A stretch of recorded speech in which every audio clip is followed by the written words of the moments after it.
Hello, friends. It is Nomad Brad coming to you from my box truck. Hello, hello. Good evening, friends and family, the box truck community, the Nomad community, the current and future Nomad community. Happy to have everyone here. See, we got Dino Lindsay in the chat. Says, good evening, gang. We got RD Vaughn. Cheers. Burp. Burp. I thought that was a brop. That's a burp. The Nomad Tim. So I thought those awesome Epoch batteries were made here in the USA, but after that new tariffs and $400 bump in price, dang, that's high dollar. $400 on the Epoch. That's crazy. Dino Lindsay just became a silver nomad. Thank you, Dino. Happy to have you here. AJ Scoggins in the chat. Hello. Revo Runner loves his air fryer. Happy to have you here, Revo Runner. We got RD Vaughn 70 from Virginia. Brad Pike is here. Corned beef and cabbage with rice. You guys are talking about dinner. You're making me hungry. Catskill Hillbilly from New York. Diana Saylor is here. Charlie Pepin is here. Desert Runner Rick is here. Hello, Desert Runner Rick. Happy to have you here. Welcome, welcome. Pitter Patter's here. 59 degrees in Seattle. That sounds pretty good. It's hot here in Arizona. It got up to 102 degrees today here in Yuma, Arizona. I have the mini split running, so it's pretty comfortable. We'll do a quick temperature check here. Show you guys the view out the window at my dad's house. Neighbor's taking out his recycling. Do a little temperature check. 97 degrees outside, 80 degrees inside. It's comfortable. Regardless of what you might think, 80 degrees with the mini split on is very comfortable here. Having a good time. Van's looking cleaned up, looking good, ready to hit the road. Let's look at the chat again. Yeah, so in fact, I might bring up my YouTube on my laptop so I can read the chat a little bit better. We got Thomas from South Carolina. Hello, Thomas. Happy to have you. CJ Gilbert in the chat. Flipper in the chat. Liked and subscribed. Thank you, Flipper. I appreciate you. I'm gonna hop on the on my laptop here so I can read the chat better. Pitter Patter says I miss dry heat. I'll talk about the van sale today in the chat. Absolutely. Got some things to talk about. Someone from San Francisco, Dinos in San Antonio. Jay Stewart says perfect 72 in Oklahoma. Happy to hear it.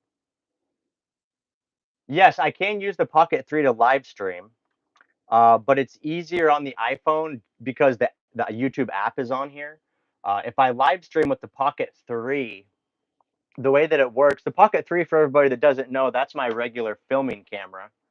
That's this guy right here, DJI Pocket 3.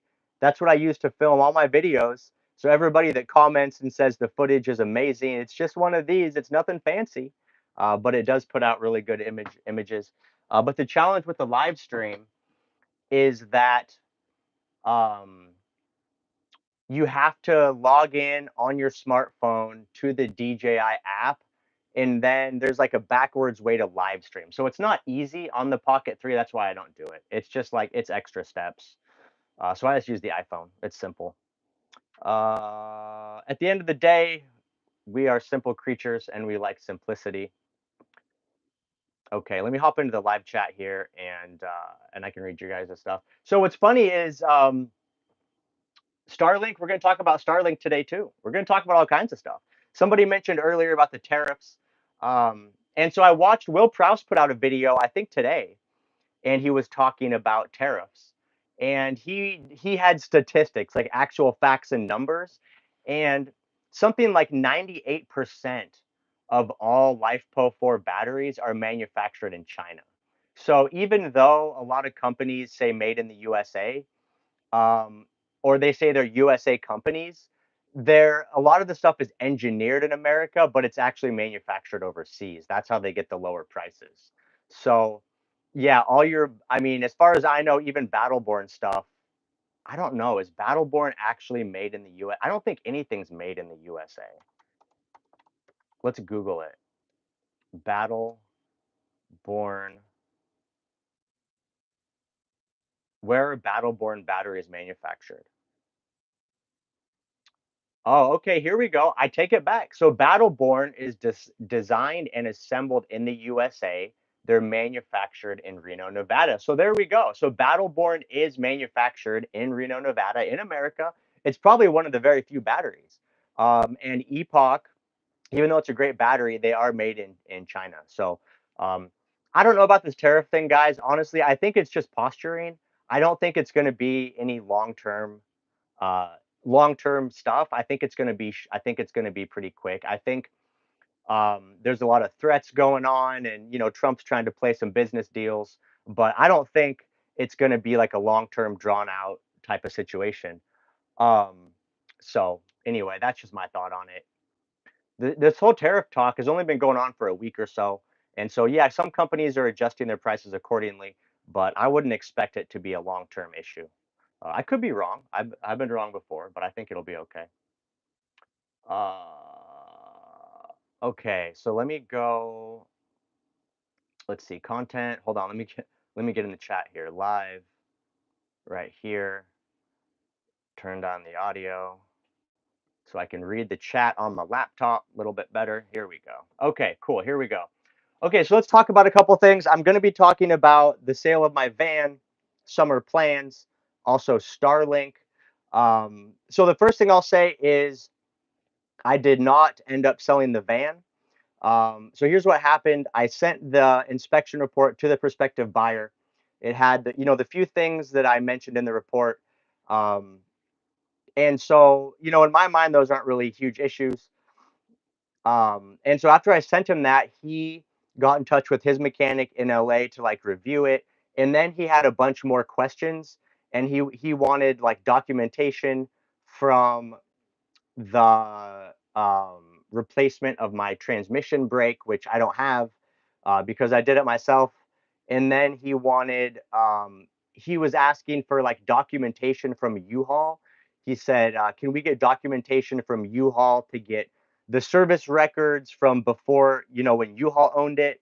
Which at this point, U-Haul hasn't owned this vehicle for like probably 5 years. I bought it from somebody who bought it from U-Haul. So I had to just tell this guy, I said, look, this is a used vehicle. And basically, what I think he was getting at is keep in mind, he's not a van lifer. He's never lived in a vehicle. From talking with him, he's pretty unfamiliar with vehicles. And so my thought is he's from LA. He's probably an LA guy that's used to just like leasing newer vehicles. I don't think he has much experience with vehicles. And so what he's trying to do, which I don't blame him, but what he's trying to do is basically in his mind, he's looking for a ton of reassurance that this vehicle is like 100% perfect and it's not going to have any issues. Okay, that's what he's getting at when he's asking for all this additional stuff. Is he doesn't really know what's going on, and so he's trying to have like confirmation through information that everything's going to be fine. And so I just told him like, look, dude, it's a for sale vehicle. It's almost 20 years old. It has 140,000 miles almost. It runs great right now. It's running great. I'm going to go drive it all summer. But I said it's going to have issues. It's going to break down. It's going to need maintenance over the years. This is not like you just buy it and then drive off into the sunset and live your perfect van life dream. So I said, based on what our conversation, I don't think this is the right rig for you. I said, honestly, you should just go buy a Transit or a Sprinter that's a couple years old, that has a warranty, maybe something that was built by a build company where you can go in for warranty. I don't think this guy's going to be able to really work on anything or know what's going on. And another reason that I said that is because I don't, I think it's best for both parties. I don't want to steer this guy down the path of like, oh yeah, dude, it's good. Just buy it. It's all going to be good. And then I don't want to get phone calls every week. Like the van's making a funny noise. There's this squeak. And keep in mind, he hasn't even seen the build yet. This is just him going off the vehicle inspection. So, I could only imagine the concerns he would have once he got out here and saw the rig. And then it's like, what about this? What about that? So I just felt like I don't want to be tied to this vehicle moving forward. And I don't want to set somebody up for failure and put them in a vehicle that like they're not comfortable with.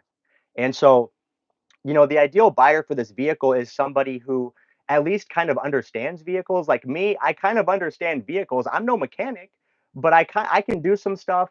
Something else like with this vehicle, you got to check the oil levels. You got to check the fluid. You have to like kind of be proactive, okay, on a van with 140,000 miles.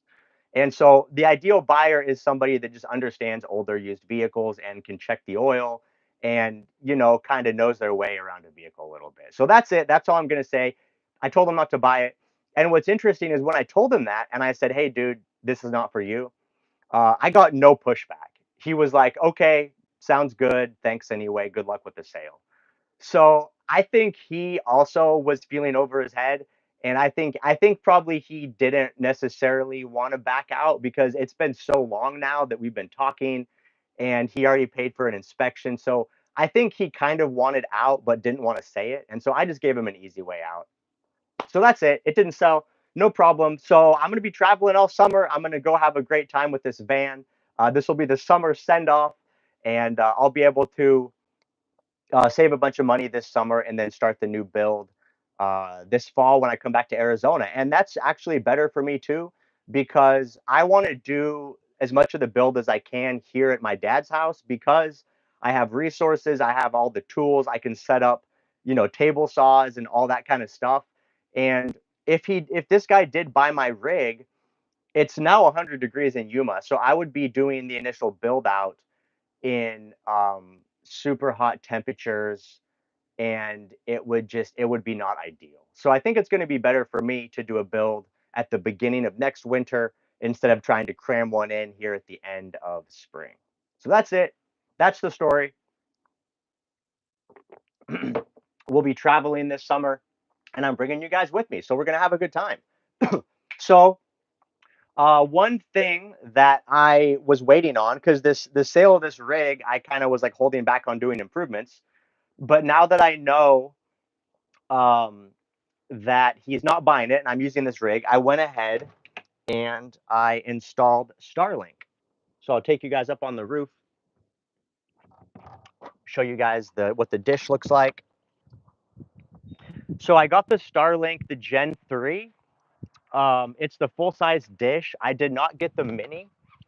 And the reason I did not get the mini is because if you read like the website on the mini, it tells you, even though the mini is good on paper and it has some advantages, I have my Starlink permanently mounted on the roof. And so that's why I don't want the mini. So this is it. I got the flat mount for it. So I was able to basically bolt it straight down to my roof deck. So there it is right there on the roof deck. And I still have plenty of space up here. So I can still sit down, put a chair up here. I could have a couple people up here hanging out. The dish is sitting right here. And the cool thing too is as I'm driving and I have airflow coming up over my panels, the way the dish is pitched, the airflow should come right over and right up over the top of the satellite dish. So it really shouldn't add much drag. And I shouldn't have, yeah, that's the Gen 3 Starlink. And I shouldn't have any issue with like this thing getting, extreme wind force and blowing it loose. If anything, the wind force from driving, it should push down on the dish. So I think it's a really good configuration. And and then I went ahead and ran the wires all the way down the side of my rig. So it came out super clean install with the Starlink. So I'm super excited about it. I'll give you guys a little shot here. Got a little sun going down. And what I'm excited about now is I can do live streams out wherever I'm at. I plan on going out in nature, going deep off grid. And so I'll be able to, wherever I'm at, I'll be able to do a live stream, publish a video, won't have any issues. There's my dad's big Class A, big, I think it's like a 40-foot almost. It's a monster. So he took his motorcycle out for a ride today. He's got a Yamaha V-Star. I think it's 1100. Took it out for a nice little ride. So anyway, got the Starlink installed. I'll show you guys the indoor setup too. I did something a little special. And so I had a couple updates that I wanted to do to the rig to just make it a little more comfortable this year. And you'll see more like full details in Sunday's video. Sunday's video is a little more in depth Starlink install, but you're getting 8.5 mpg. Yeah, John C, I hear you. I didn't mean for fuel efficiency. I mostly just meant that, the wind wouldn't be tugging on the Starlink and causing it to like come loose or anything. So here's what I did under my work desk, right? Computer up here. So this is the Starlink router. And then right down here, this is the power supply. So I bought these wall mount brackets off Amazon. So I was able to securely mount the router and the power supply against the wall, kind of keep it out of my way. And then I also mounted my power adapter for my MacBook and added this. I had a regular, just a 2-port outlet. So I added this little um, like surge protector type thing that gives me 5 outlets instead of 2. So now I got plenty of power ports all ready to go, ready to drive. So should be no problem streaming um, to my TV, to my laptop. And something else I'm excited to try out is I really want to see if I can do a live stream while I'm driving. I think that would be cool. I could do a live stream, show you guys actually where I'm at, cruising down the highway, hopefully in some beautiful location. So yeah, I think that'd be fun. I'm looking forward to the new possibilities. Um, so here's the thing: people are talking about about multiple people told me um, that I should get a DC converter for my Starlink, but the Starlink runs at 54 volts. It's not a 12-volt power supply. So I would have to get a converter that would basically either step down my 120 to 54 volts, or I could get a an adapter that would take 24 volts up to 54 volts DC, but I don't think it really makes a difference. I mean, here's the thing. Everything in here runs on 120, my air conditioner, my TV, my laptop, that all-in-one inverter that I run, that thing, I leave it on 24/7. I don't have any issues with electricity. In fact, yesterday, yeah, my power system puts out plenty of power. In fact, yesterday, I ran the AC all day. It was 100 degrees. I kept it 80 degrees in here, super comfortable. And I had the TV on. I was watching YouTube. I was cooking. And at 5 o'clock in the evening, as the sun was going down, I checked my Victron battery monitor. I had 98% battery. So going into the evening, I have almost 100% battery. So there's really no reason to have. I mean, my system can handle it. I don't need any more efficiency. It's all good. So I appreciate the concern, especially with that big Epoch battery bank. That thing's awesome. So there's really no reason to do any different power setup on my Starlink. I see we got a couple of super chats here. I want to respond to those. Simple Box coming through with a nice donation. He says contribution to the 170 a month Starlink payments. Thank you, Simple Box. I appreciate you. Super Dave coming in with the super chat. He says, I started my conversion on my 89 17-foot U-Haul diesel. Happy to hear it, Super Dave. Happy to hear you got the conversion started. Let me know if you want any help, if you have any questions, anything's coming up. Happy to help you out, brother. Um, okay, so one thing I wanted to mention really quick. I'm curious if anybody in the chat right now is doing a box truck conversion and they're going to cut in a cab pass through.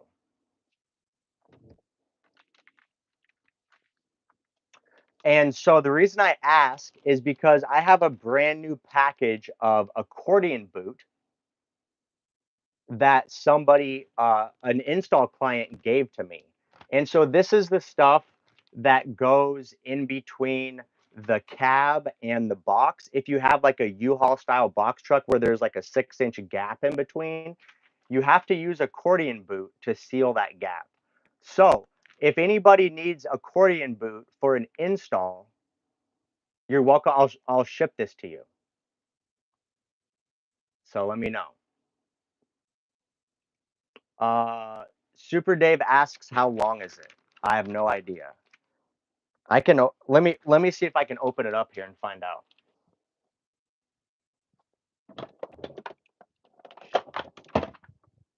Now keep in mind um the only reason you're gonna need this is if your box is separate from the cab.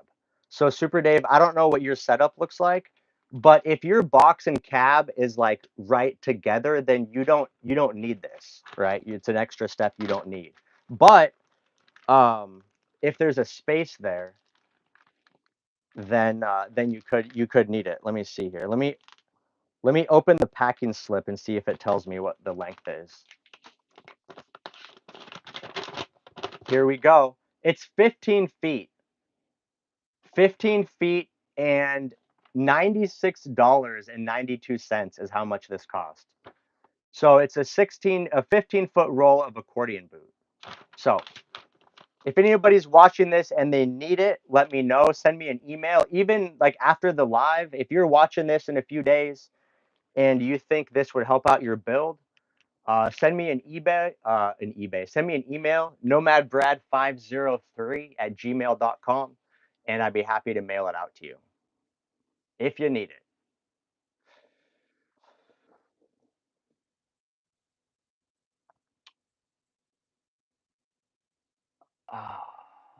Open the invoice. Yes, I just did. We got it. Sean comes in with a question. When looking to purchase a box truck for conversion, what's the max mileage? Um, well, let me tell you, the last two box trucks I've had, I purchased with 120,000 miles. And my last box truck, I sold with 146,000 and it ran awesome. And then this box truck has almost 140,000. So I think, close to 100,000. Now I know on some of the newer U-Hauls, they're selling them with higher mileage, like 160, 170,000. So, that's going to be up to you guys.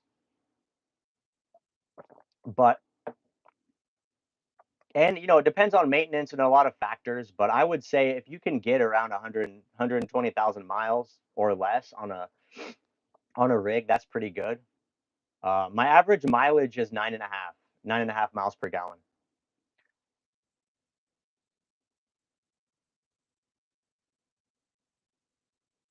So I haven't. Someone's asking about how the Starlink is working. Let's see. We got a couple more super chats. Pitter Patter gave me another tip for the Starlink fund. Thank you. I appreciate that. Dino Lindsay also gave me a super chat. Thank you, Lindsay. I appreciate you. Um, every little bit helps. It's all going towards the next conversion. It's coming up. I'm excited about it. I wish I could have started it now, but we'll do it in the fall. It's going to be a good time. And I'm super excited to bring you guys along. There's going to be so much content. It's going to be a really good time. Um, Jay Will is asking about my thought on tariffs. I mentioned that earlier in the video, right at the out the gate. Um, I don't think it's going to be long lasting. I think it's just a short thing. It's just Trump doing like, business bargaining deals. Yeah, I mean, you can see everybody's reacting. China's throwing out tariffs. Everyone's throwing out tariffs, but I don't think it's going to stick. I think in a couple weeks, maybe a month, I think it's all going to go away. I mean, here's the real issue is our whole economy relies around spending, right? America doesn't produce hardly anything. We're mostly consumers.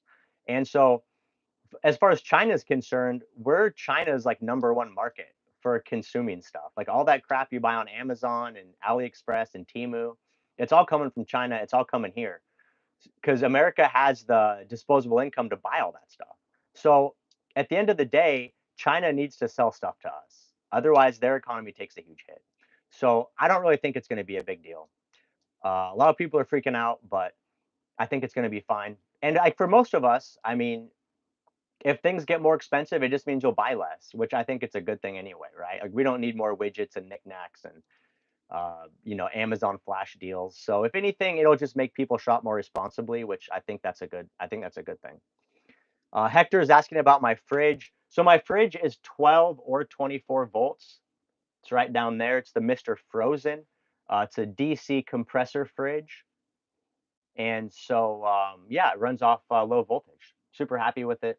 They don't really make that one anymore, but you can find a lot of DC compressor fridges on Amazon or on even Home Depot sells them now. So that's what I'd recommend, a DC fridge. I think it's a good choice. No, I don't think the US is China's only customer, but I think if you looked at the statistics, we would be one of their largest customers. Keeping in mind, I think the US was number one, and then like UK was number two for consumer for like China exports. Like there's other countries with bigger population, but they're not spending as much. If you look at the economy, like India, South America, all these other countries, they don't have the funds that we do. The discretionary funds and the spending habits. So I think we're a big uh, China's going to take a big hit by not being able to sell us stuff. And again, I'm not political, like whatever happens, but that's just my thought on it, right? Like as much as we rely on China for cheap stuff, they rely on us to buy their cheap stuff. And I think a pretty good reflection of that was if you watch the news after Trump announced the big tariff on China, their market crashed, and I think that's from financial people, kind of foreshadowing that impact of if there's huge tariffs, China's not going to make as much money from selling as much stuff. So anyway, that's all I want to say on it. I think it's all going to be fine, and I wouldn't worry too much. And if you guys are concerned about it impacting a build out, it could raise the cost, but if it raises, I guess even if it doubles the cost of your build, that's going to be unfortunate. But it's just what it is. You also have to budget accordingly. And for the most part, most people are building to save money and to spend less. So even if your van build costs you twice as much, that's going to suck. But you're still going to be saving money long term. You're going to have way less expenses, way less monthly overhead. So it's going to suck to spend more out the gate, but you're still going to end up ahead in the long run. Okay, so let's see. We talked about summer. Didn't sell the van. We talked about some summer plans. We talked about Starlink. I haven't tried Starlink out yet. I went ahead and um, did the full install, but I haven't actually powered it up yet. So I'll probably do that a little bit later. I do want to include that in the video I'm putting out Sunday. I want to include some test numbers because right now I'm using the Connecten Internet. I'm not on Starlink today. And so I want to do some comparisons side by side, Connect 10 against Starlink, see how it performs. Let's see what we got going on. Jake says, I have a step van. It's fairly large and it won't start. What should I do? Call a mechanic. I don't know. I'm not a mechanic. Um, Yeah, I don't know. It's going to be a mechanic thing. I know diesels are a lot more complex.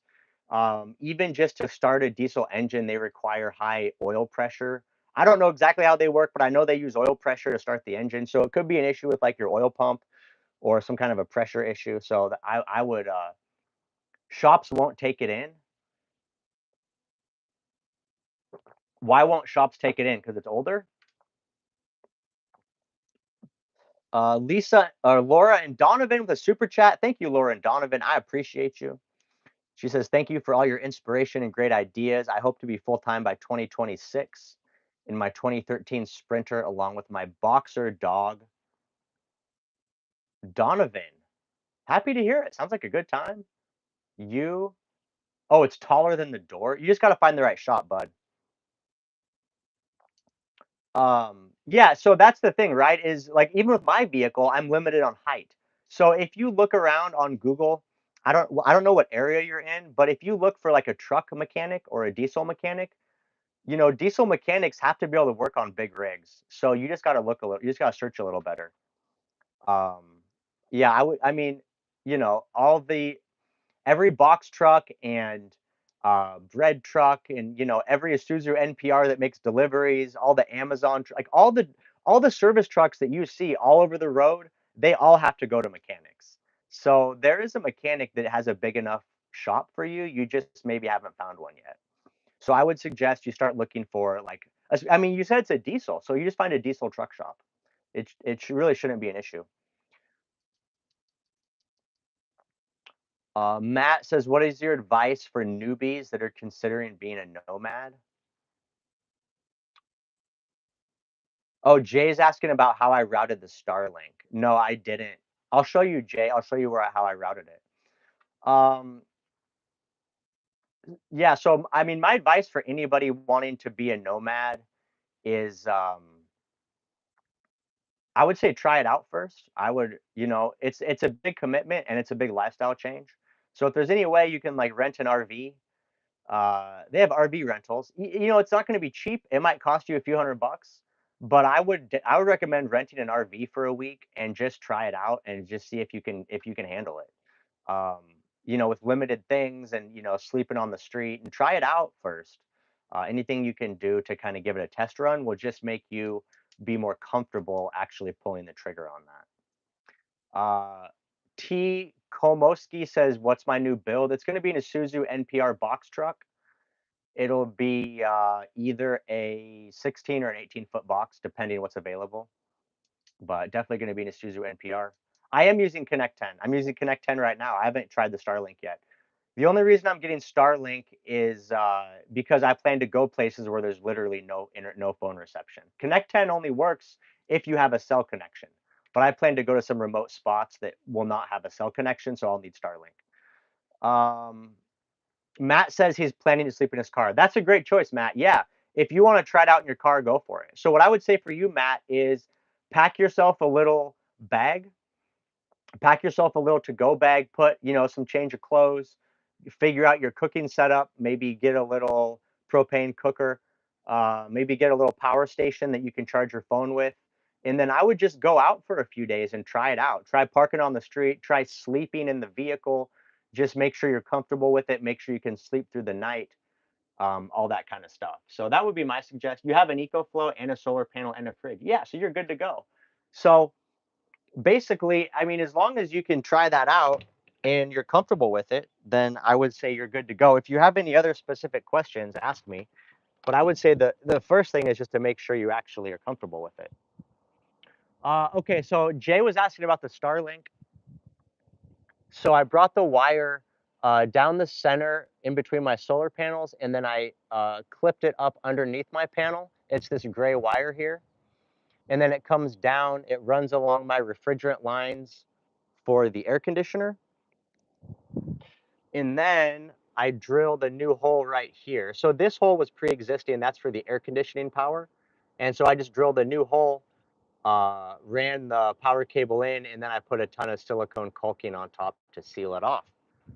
So that's how I routed the wires. I didn't punch a hole in the roof. Um, that's a pretty good spot because it's going to get pretty limited water back there. And then any water that does hit it, it's sealed up really well. So I'm always a fan of, if if at all possible, not drilling holes in the roof.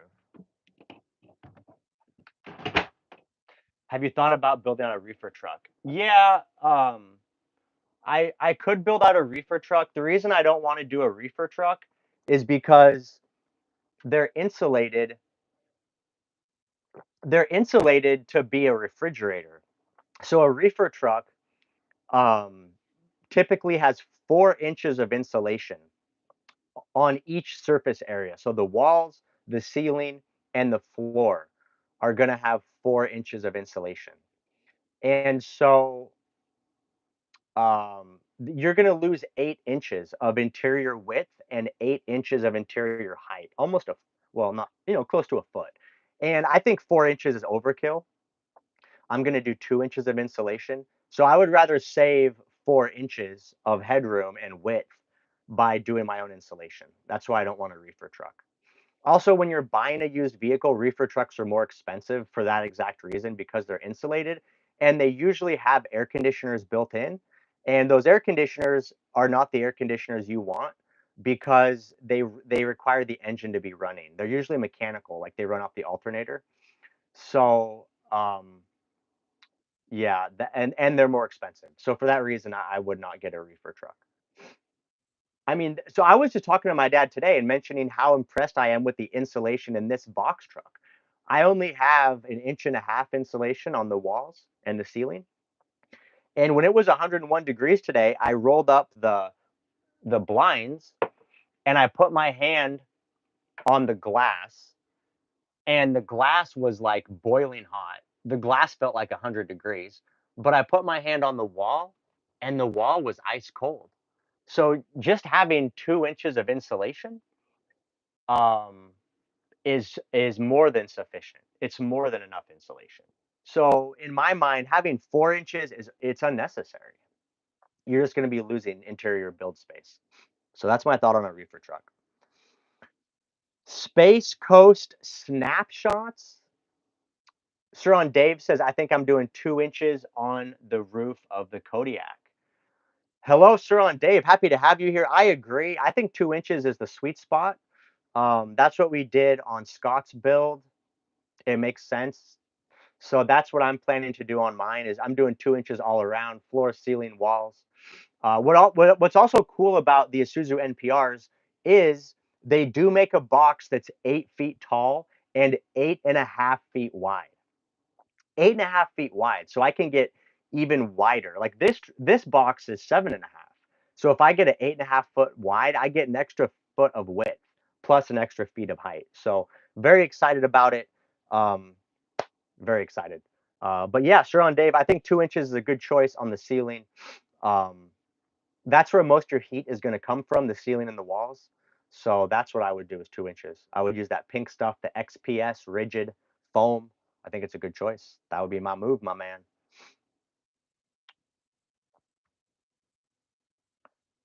Space Coast Snapshot says, because of your channel, I'm going the route of 324-volt, 100 amp hour instead of 12 volt. Yeah, great choice. I love a 24-volt battery. That's what I would do moving forward. I did 12 volt in here because 3 years ago when I did this, 12 volt was the best price. And when Epoch sent me those new batteries, they sent me what they sent me. So I have 12 volt again. And even though I've never had an issue with it, I think it makes sense to do 24 volts if you can. So good choice. Happy to hear it.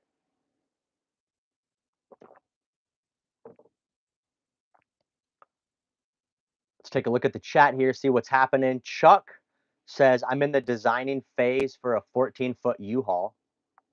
What are your thoughts on putting the electrical room in the overhead? Yeah, absolutely. Yeah, on the U-Haul for sure. Um, the only thing to keep in mind is I would just be cautious about the weight of the batteries. Depending how big your battery bank is going to be, I don't think the overhead is meant for a ton of weight. So if you're going to have a couple 100 pounds of batteries up there and the electrical, you'd probably be okay. But I would probably want to try to distribute that weight out. Like I wouldn't want to put, 300 pounds of weight all in one corner of the overhead. So I would try to maybe have the batteries go like edge to edge so that it's kind of spreading that weight out and then put the electrical at the other end. But yeah, no problem putting the electrical up overhead. Just be cautious of the weight. But that's a good thing about LiFePo is it's a lot lighter weight than like any type of lead acid AGM battery. Sir on Dave, by the way, is currently in San Diego, California, building out his new vehicle, his Kodiak. His Econoline is for sale. If you guys want to buy something that's a solid build, but there's room to make some improvements, there's room to make some customization. But Sir on Dave has I forget exactly the specs, but he has like over 1,400 watts of solar, I believe. He has like 10,000 watt hours of battery. Um, he's got a solid electrical system. He's got a shower. And then in the back, he's got the roll up door still intact. And there's a lot of room back there. So if you guys wanted to take time to like build a bench or do something kind of custom, then you would be able to do that with Sri Dave's build. So if you guys are looking, and he has the U-Haul, I think U-Haul calls out the 17 foot. It's like a 15 foot. I think the floor is 15 and the roof is 17. So um, if you guys are interested in that, hit up Sir Dave. He'd be happy to sell it to you.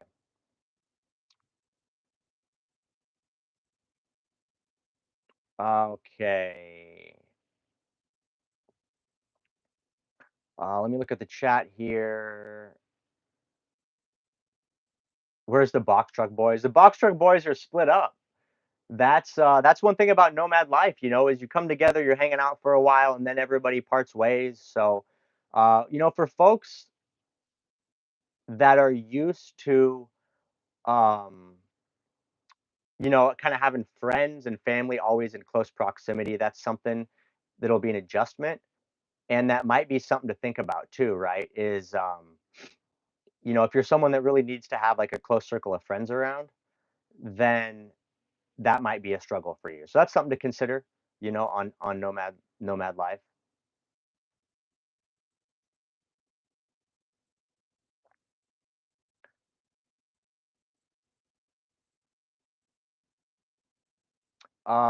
Yeah, I do shower at Planet Fitness. No shower in here. I've been doing that for my whole 7 years of van life. It's been totally comfortable. I like it. I'll have a shower in the next build. So the next build, I'm legitimately going to be building it. It's going to be a tiny house. All these other builds that I've done, they've been like van builds, right? Where it's like some house features. But the next build I'm planning, it's going to be a legitimate tiny house. So it's going to be full feature, really comfortable, very spacious. I'm excited, but it's going to be completely different from everything I've built up until now. And it's going to be completely different from other, van conversions and box truck conversions. Kelly Phoenix says, "Hey Brad, can I exchange my regular 12-volt house batteries in my Class C with a lithium?" No, you cannot. So your Class C, it will typically be set up to charge your house batteries from the vehicle alternator, and so you can't charge lithium directly from your alternator. And also your Class C, it depends how old your Class C is, but you need to make sure that your power converter, which is the piece that charges your house batteries when you plug into shore power, you need to make sure that is lithium compatible. If it is, you have to switch it to lithium. If it's not compatible, you have to replace your converter with a unit that is lithium friendly. So there's at least one thing you're going to have to change, which is the alternator charging, possibly two things. So it can still be done, but there's some things to take into account. You're going to have to do some work, but you can't just change them out. Rita says, should female van lifers install security cameras?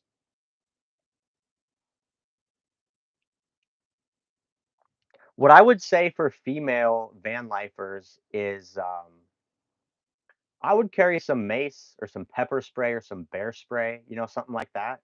And I think you'll be fine. I don't know that you need cameras. A lot of people install cameras nowadays. But when you're in a van, I mean, you can hear everything happening outside.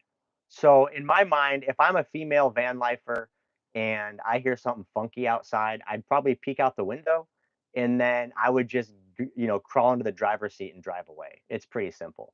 It's pretty rare that someone's going to break into your vehicle. And usually there's two concerns as a van lifer, right? The first thing is that someone's trying to break into your vehicle. If you're a female, the concern is someone's trying to break in to get to you, right? Those are the two things. It's very rare people break into vehicles. That's just the first thing. It's very rare. If it does happen, usually it's just tweakers and they don't want to deal with confrontation.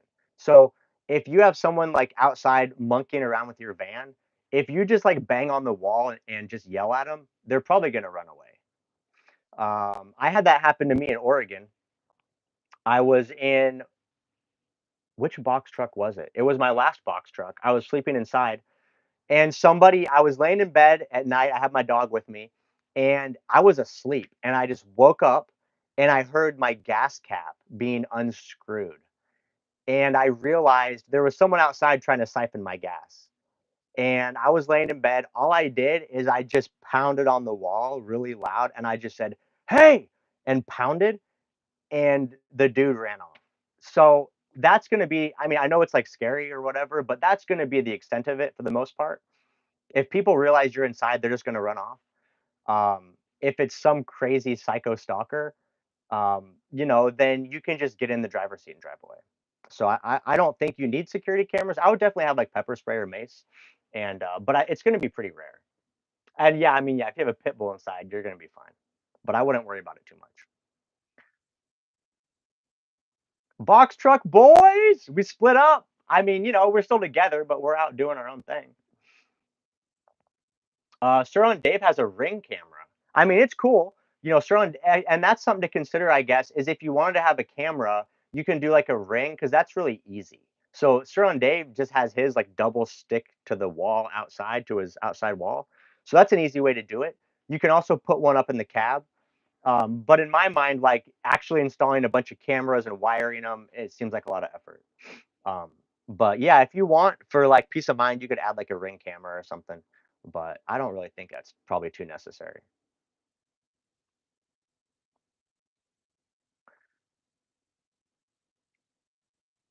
Hector says on insulation, can you triple ply or quadruple the thickness? Yeah, you can. In fact, my insulation is a sheet of 3/4 and a sheet of 1/2 inch stuck together, and my insulation is very good. So you can definitely layer it if you want. Like if you wanted to do a 1 inch and a 3/4 inch to get an inch and 3/4, you could do that, no problem. Uh, I am for I am. I'm joining late. Glad I found your channel. Happy to have you here. Smooth for Life says, what kind of internet do you use? Right now, I'm using Connecten Internet. It runs on. It can run on Verizon, AT&T, or T-Mobile, but it does require a cell tower connection. I just bought Starlink. It's right down here, and so I'm going to be using Starlink this summer when I travel to places that don't have cell connection. Island Guy in the chat. Happy to have you. Haven't seen Island Guy in a while. Welcome back, brother. Happy to have you here. Have I ever stayed close to Area 51? I have not, but I should try it out.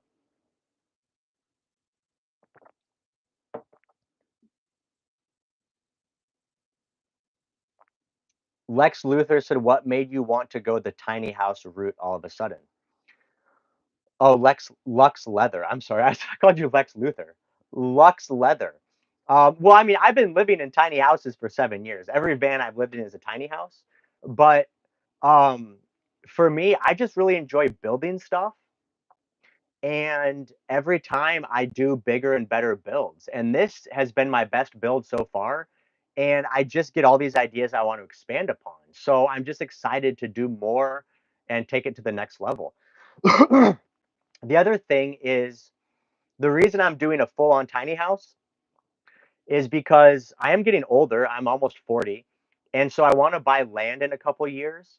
And so my vision is I want to buy land and then just park my tiny house box truck on it, live in the box truck on the land, and then travel during the summer, occasionally, not travel all year full time. So that's the reason I'm doing a full on tiny house because that way, wherever I go, I have everything, including a shower. I'm going to have an actual oven. I'll have more room for the kitchen. So it's just going to make life a lot more comfortable.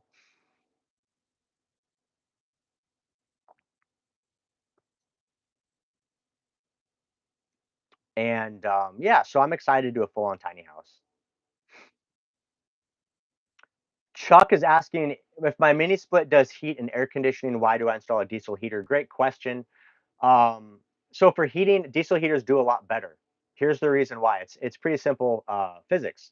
So heat rises, okay?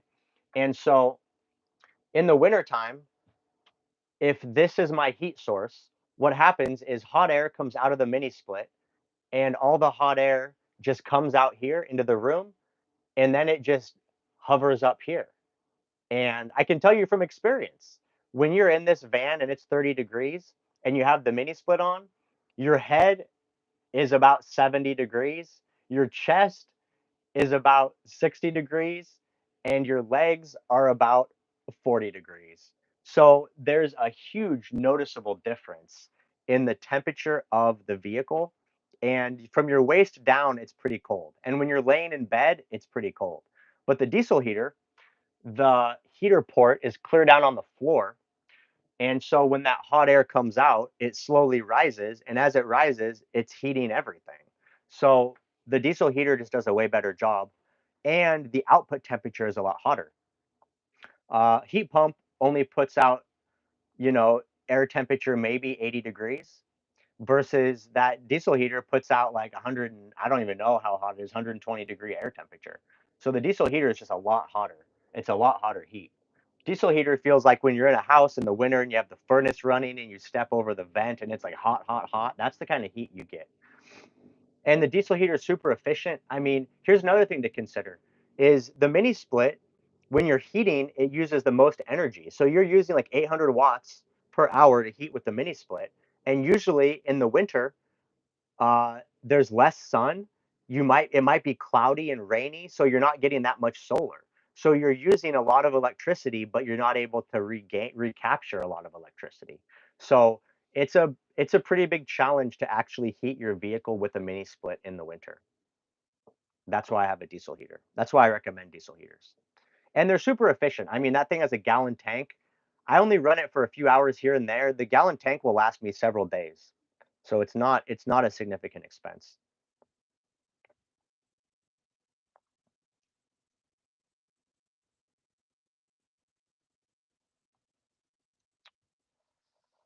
Adam Adam Darby 43 says hitting my midlife crisis and want to sell my pop-up camper and maybe my Jeep for a box truck. I'm poor, making 32K a year and living paycheck to paycheck. I hear you, brother. Yeah. If you can sell your pop-up camper and your Jeep, then you got plenty of funds to do a build, or you can try to buy one already built out. Um, so yeah, I mean, you just gotta start selling stuff, man. That's the way to get started. Sir on Dave says, talking about security cameras, Sir on Dave's a good guy to ask because he has them. Sir on Dave says, I like the cameras on my rig so I can check what's going on when I'm away from home. I've never had issues so far. So there you go. That's another reason to consider a camera system is that if you have, you know, an Wi-Fi internet, then you can hook the cameras up to your internet and then you can log in and check on your vehicle when you're away from it. So that's kind of cool peace of mind. And that's something I might consider. You know, just gives you a little peace of mind. You can check in, see what's going on.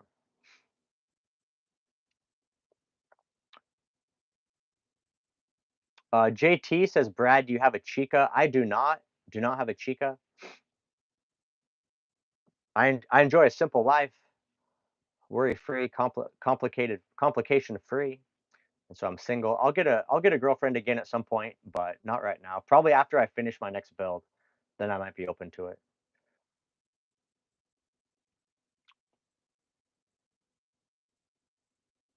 Jay Will says, what do you think about the dually tires and upgrading to a larger set of tires? Nate Murphy did a budget earth roamer and upgraded to 42-inch tires on a F550. Yeah, that's cool, man. That's a lot of money, though. I mean, F550, 42-inch tires. I mean, it's a budget earth roamer, but he still spent a lot of money on it. So if it's in your budget, go for it. But keep in mind, when you're living this lifestyle, there's real unless you're somebody that's like purposely seeking off-road destinations, there's very few times that you need 42-inch tires in a box truck. It's just for looks, right? Just like all these pickups you see driving around town with 42-inch tires, they're really not taking them off road. They just look cool. So it's a lot of money, especially when you put a lot of miles on your vehicle and then you have 42-inch tires, you're going to lose fuel economy. It's a lot. So if you're someone that's going to be going out regularly deep into the woods and you need 42-inch tires, I would say go for it. But otherwise, it's a lot of extra money and you don't need it.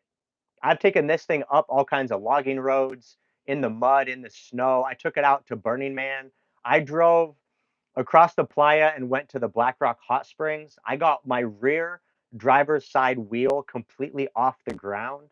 The rear side, both duals were totally off the ground. I was like climbing over this huge rock. I mean, these things are super capable. So I mean, you could put 42s, but I'm telling you, if you guys, have good skills, it's more of a skill issue, right? If you guys have skills navigating off road, you really don't need it. You don't need all that stuff.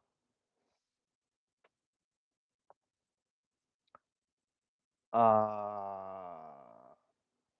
Dallas says, are there any instances you've had when you'd rather 24 over 12?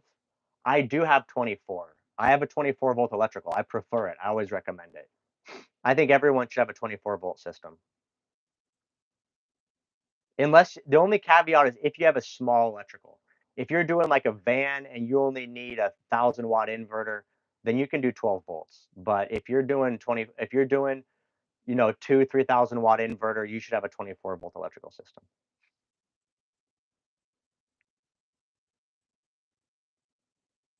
Uh, Going through the chats. Kelly Phoenix, looking forward to your next build. Thank you, Kelly. I appreciate it. Lux Leather says so many people have said it's Lex Luthor. Yeah, it's one of those things where you just glance at it, and in my mind, I'm programmed like right, like Lex Luthor. But Lux Leather, happy to have you here tonight. Thank you. My next tiny home will not have laundry. No, laundry uses a lot of water. Guys, all I wear is t-shirts, right? Like I literally do laundry once every 2 weeks. I have probably 15 t-shirts, 15 pairs of underwear, 15 pairs of socks, 5 pairs of pants. That's all you need to go 2 weeks without doing laundry. And so it's pretty rare that I can't make it to a laundromat once every 2 weeks. So I'm totally comfortable with that. I mean, there's people that live in apartments that don't even have their own washer and dryer. So I'm not going to do laundry. I'm totally cool with that. Derek's asking if I've mapped out my travels. Not yet. So my plan for this summer is I'm going to head north in Arizona to get out of the heat, but I don't really know where I'm going. I'm just going to kind of take it day by day and see what happens. And I'll bring you guys along with me. We're going to figure it out together. So it'll be fun. We're just going to see what happens. I ain't worried about it.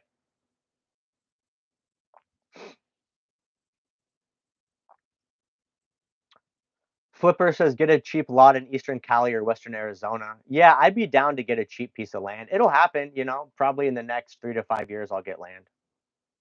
Put me about 43, 45. Be about right.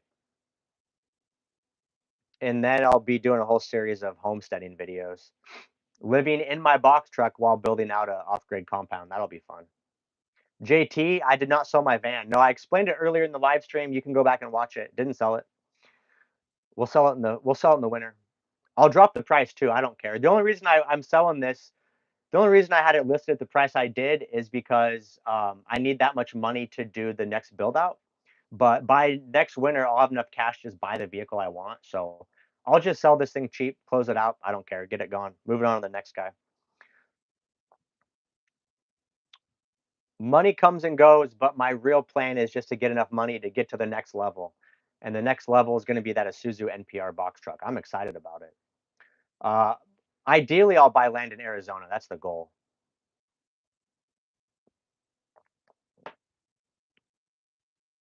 Yeah, I would prefer Arizona. I like the rules here, just in general. The taxes are less, the regulation is less. Um, it's Arizona's a stand your ground state, which is nice. Um, you can carry without a permit. It's a little bit Wild West here still, which is why I like Arizona. So I'll get land most likely in Arizona.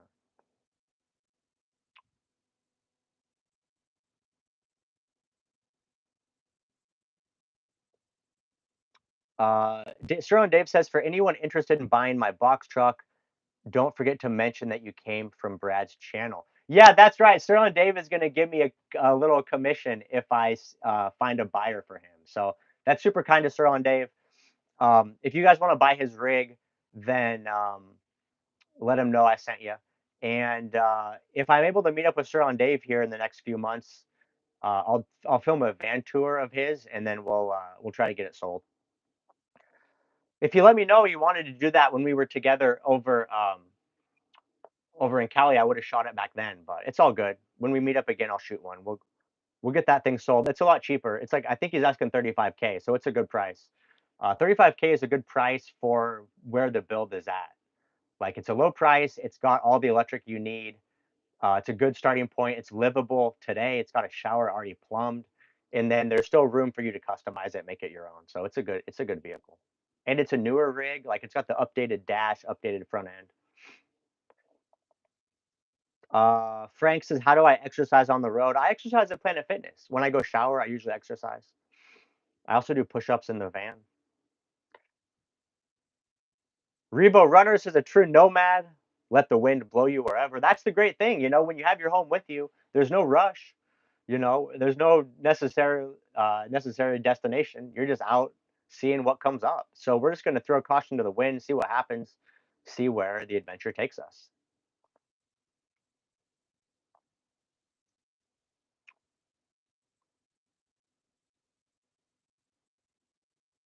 RV Chef Life says, spoken like a true nomad, just enough to move on to the next build. Yeah, that's what I've done every time. This is the fourth vehicle I've lived in. Each previous vehicle, the last three, I always sold them to make sure I had enough money to do the next build out. And that's what I've done every time. And it's worked out great. And that's my goal on this one. So obviously the next build is going to be more expensive. The vehicle itself is more expensive. So I need a little more money. But yeah, it's all good. We're gonna have a good time with it. Journey with Nicole says up here in Apache County, very little regulations. Yeah, happy to hear it, Nicole. When it comes time for me to buy land, I'll definitely do a little more research and figure out where I want to be. But I definitely want to go somewhere with low regulation.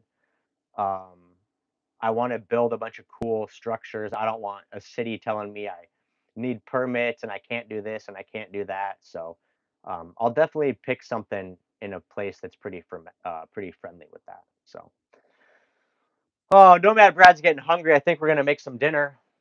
I'm ready to do it. We're at the end of the first hour. I'm gonna make dinner. If you guys want to hang out and watch me make dinner, you're welcome to do that. If you want to jump off here, then you're welcome to do that as well. Either way, happy to have you. But we're gonna grill up a steak, and I'm gonna cook up some sweet potatoes, and we'll see what else we got. I might keep it simple. I might just keep it to that steak and sweet potatoes. We'll see. Uh, okay, let me answer this question really quick from Miranda. Uh, does does having to find parking ever get to you and stress you out? I'm thinking about van life in San Diego. Do you still seeing that doable? Yeah, so that's a good question. And that's one thing that I dislike about San Diego is that you have to move around a lot. So San Diego is beautiful and they have a lot of, I mean, beaches and good places to stay, but it does get crowded, especially in the summertime. Because in the summertime, you're competing with San Diego is a huge tourist destination. So you're competing with all the local San Diegans that are coming to the beach because the weather is good, plus all the regular vacation people from out of town. Plus, you're competing with all the nomads. Yeah, Sir on Dave says San Diego is full. So the reality is San Diego is pretty full. It's not reliable in like, the cops will give you tickets sometimes they won't. You never really know, and you have to constantly move. So the reason I don't like San Diego is because you have to kind of relocate almost every evening, and so that can get over time that gets exhausting. Um, and so I can't. I don't want to, recommend San Diego as it being like this perfect place to van life because it's not.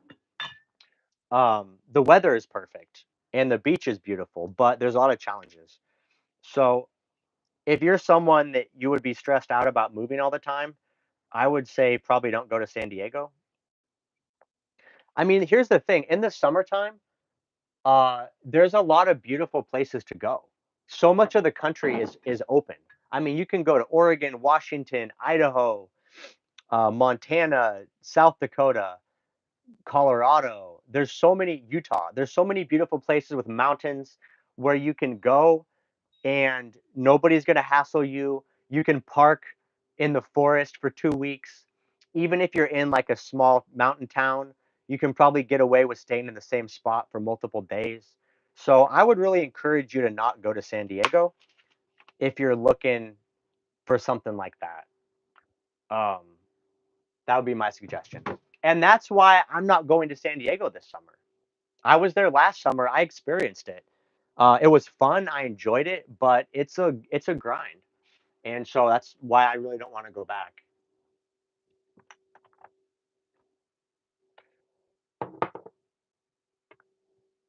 Yes, Sir on Dave says it's perfect other than the constant parking enforcement. So that's the thing, you know, is if you do go to San Diego, just know ahead of time you're probably going to get tickets, and you might have cops ask you to move.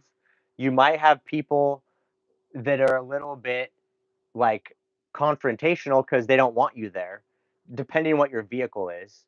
Um, so you know, you just have to be prepared for that. The purple guy says, I just arrived at Nomad View Badlands, South Dakota. It's great up here. Heck yeah, happy to hear it. Let's see. So we're going to do steak. I'm going to do these steaks I got from Fry's. I'm just going to cook one tonight. We're going to do salt and pepper. I'm going to do some kind of seasoning. I guess I'll use this paleo powder. It's kind of like, it's getting low, so we're going to go ahead and use it up. I think, it's not Primal Kitchen, but it's like an all-purpose meat seasoning. So we're going to do that. And then I'm going to do sweet potato. We'll cook that in the Instant Pot, chop that up.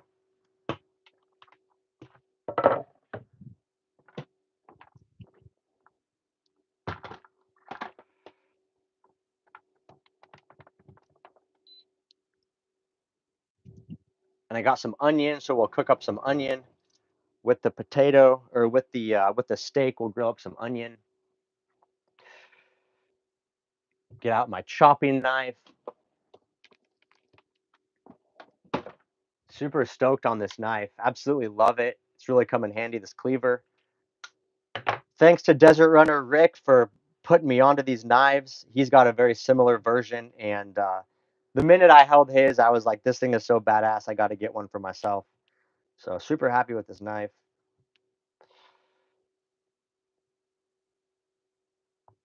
So we're just going to chop this up. I'm going to cook this in the Instant Pot. We cook it for 5 minutes.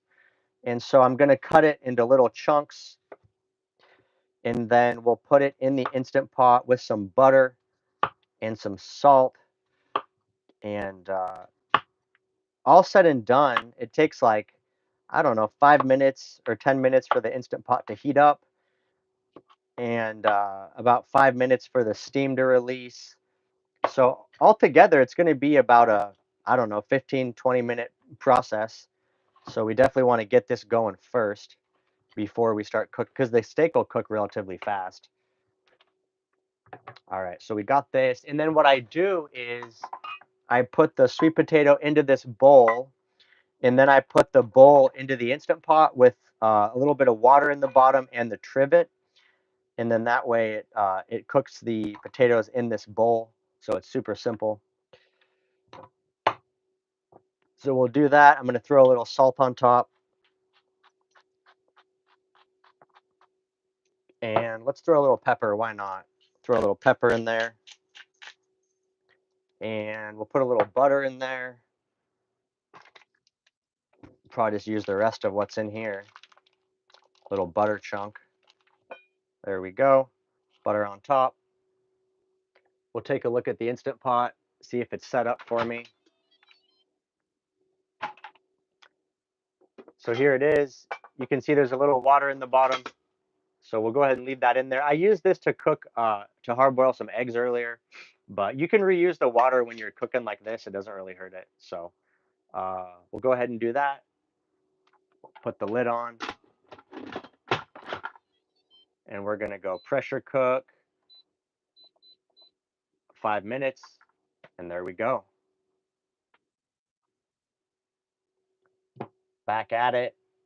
Okay, so let's see. Now I'm going to chop up some onion, and we'll put that on top.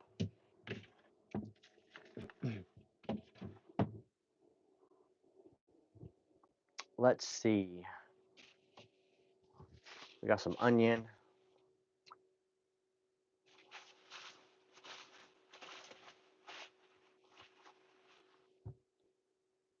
I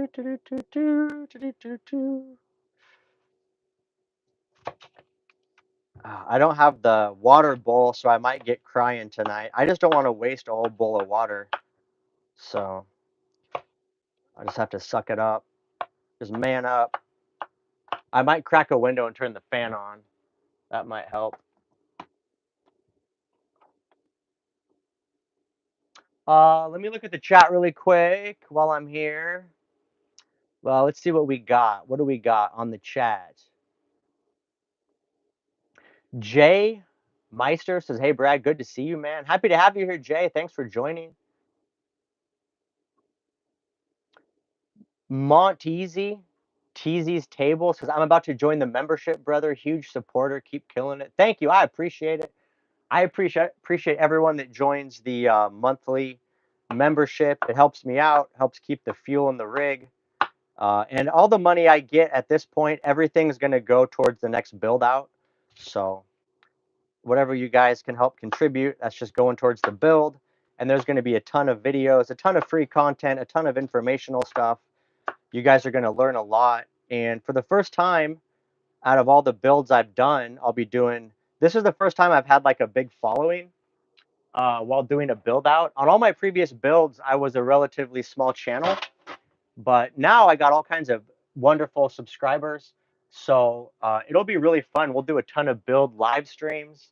And now that I have Starlink, I might just let the internet run while I'm building out. We might do some epic, like all day live streams, like some 8-hour, 10-hour live streams while I'm building. So it's going to be really fun. I'm looking forward to it a lot, and happy to have everyone here supporting, contributing. Appreciate you guys. Can't wait for it. What else we got? Ivan says, on your next box truck, will you be using 24-volt DC mini split or 120? So I'm using the 120-volt mini splits. So all those low voltage mini splits you guys see, if you look at the fine print, they don't have the same capacity. Most of the 24-volt mini splits max out at like 9,000 BTUs. It's not enough. The unit I have now is 12,000 BTUs. It's a residential unit. That's what you guys want. So if you're in a box truck, don't be fooled by those $400 Amazon 24-volt mini splits. It's not worth it. They don't perform right. Um, and especially my next box truck, it's going to be bigger than this. It's going to be 16 or 18 feet long, 8-foot ceilings. So I need all the cooling I can get. So if you're running a big box truck, you should absolutely have a 12,000 BTU mini split, and you should get a residential unit. Keep in mind though, guys, you're going to have all the power you need. Like right now, I'm running the Instant Pot. I'm cooking onions. I have the mini split running. Like all this stuff is working off my inverter. Like you're going to have all the power you need. So don't get too concerned with efficiency, right? Efficiency is a really big concern if you're in a van where you can only fit 600 watts or 800 watts on the roof. But when we're talking about box trucks, it's easy to fit 1,500 watts on the roof plus. And so there's no reason to, if you can bring in 1,500 watts of solar, there's really no reason to worry about electricity. Even the mini split I have now, once I've reached temperature, it only pulls like 300 watts, regardless of whether it's AC or DC. It's only pulling 300 watts, so it's still super efficient. Okay, so I got the steak. I'm gonna go ahead and season this bad boy. If I was thinking ahead, I would have pre-seasoned it, but you know, Nomad Brad lives in the moment. He doesn't think ahead sometimes. I take that back, actually. I do think ahead. I think I think ahead long term, but I don't think ahead medium term. You know what I mean? Like I didn't pre-season the steak, but I'm already planning my next tiny home box truck build. So, you know, I got my limits. All right, let's hit this steak. Looking good, looking juicy. It's got some nice marble on it. This is actually a really good looking steak. Check this out. Look at that, right? That looks pretty good. And I got it on discount at Fry's. They have deals every once in a while. It was only $8 a pound, which, you know, depending where you're at, $8 a pound is a pretty good price.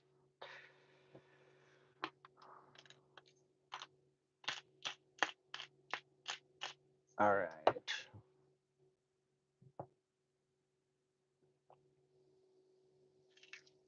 Go ahead and drop that on. Get some pepper. Kick the fan on a little bit. Put on some of this paleo seasoning. Sorry if the vent fan is loud. That's just what we got to work with. That's the situation.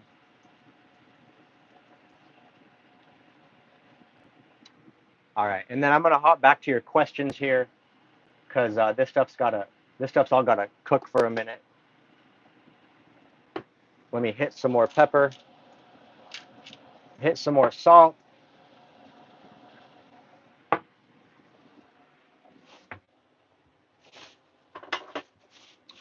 All right.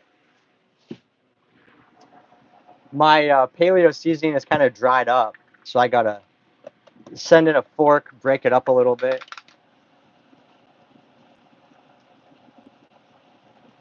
There we go. That looks good. Okay, so we're good there.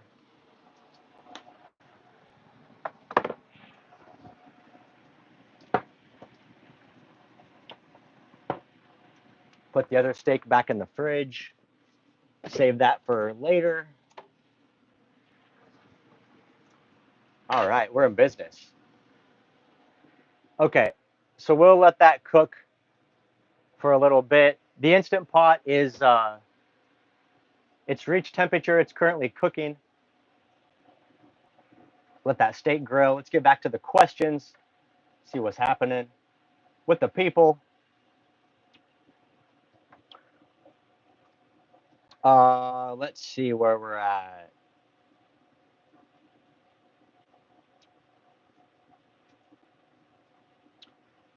Samantha Crisp says, "How about introducing your dad?" Yeah, I could do that. I could have Dad. Maybe on next week's live stream, I'll ask Dad if he wants to hop in, talk to the people. Island Guy's taking off. Goodbye, Island Guy. Thanks for joining. Happy to have you here this evening. Miranda says, "Looking forward to the documentation of your build process, the electrical work. Happy to share some information with you guys." Lux Leather says, "I got 2 chuck roasts from Fry's the other day with that deal." Heck yeah, happy to hear it. RV Chef Life, he knows what's up. Says, "Set the steak out in the morning, season it, let it ride till the night." That's a good idea. I'll have to do that next time. Set the steak out in the morning. Ha! Nick says, "Let's see Nomad Dad." I like it. Nomad Dad. That's a funny one. Yeah, we'll ask him if he wants to say hi next week.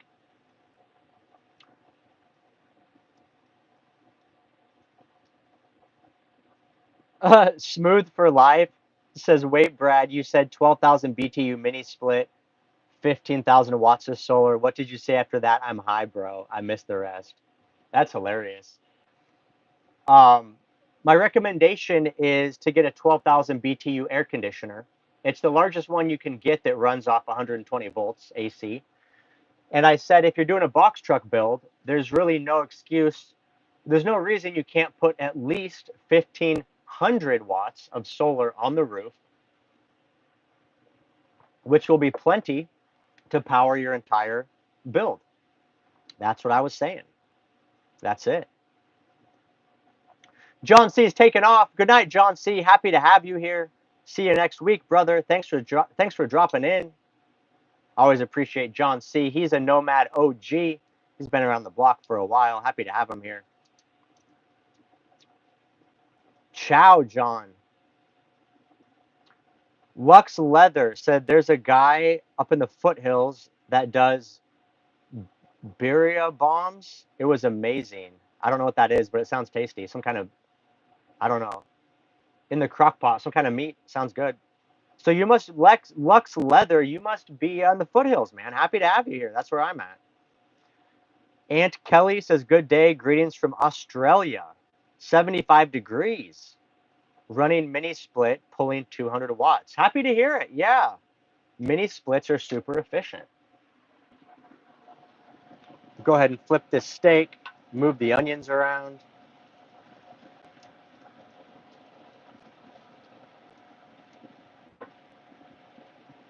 There we go. It's looking tasty.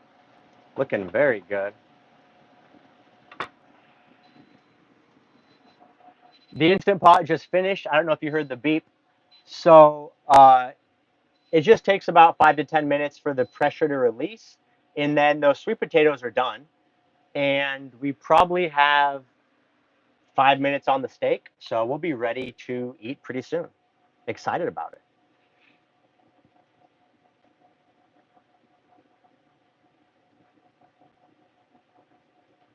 Um, got a chat message from D Day Akar. He says, "Hey Brad, glad to see you. I'm planning on buying a box truck for a build idea I have. I'm a chef, so the kitchen will be the main focus." Happy to hear it. Yeah, you can do it, man. Um, if you're comfortable cooking with all electric, it's super convenient. I have an induction cooktop. You can do propane too if you want to do a propane cooktop. If you're a chef, you know better than me. But yeah, you can definitely do it. Do a big box truck, full kitchen. It's easy. I have a vent hood, so you probably want to consider getting a legitimate vent hood. That's a residential version, and it vents out the side wall. So when I'm cooking big meals, it sucks all the fumes out. If you don't have good ventilation while you're cooking, then all those cooking fumes are going to linger in your vehicle, and then it's going to transfer to all your clothing and your bedding, and you don't want that. So I would say definitely have good ventilation. Miranda says, "Where are you getting land?" I'm thinking of probably Arizona. I don't know when. Not soon. You know, like 3 to 5 years. But Arizona is where I want to get land.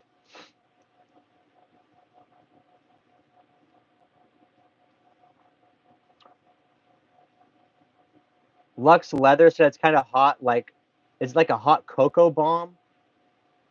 I'm in for it. Sign me up. Adam says 12 volt versus 24 volt versus 48 volt. So I've explained it before, but I recommend 24 volt. It's the best choice. It's going to be the most efficient. You can buy a lot of appliances in 24 volt, like a water pump, a refrigerator, LED lighting.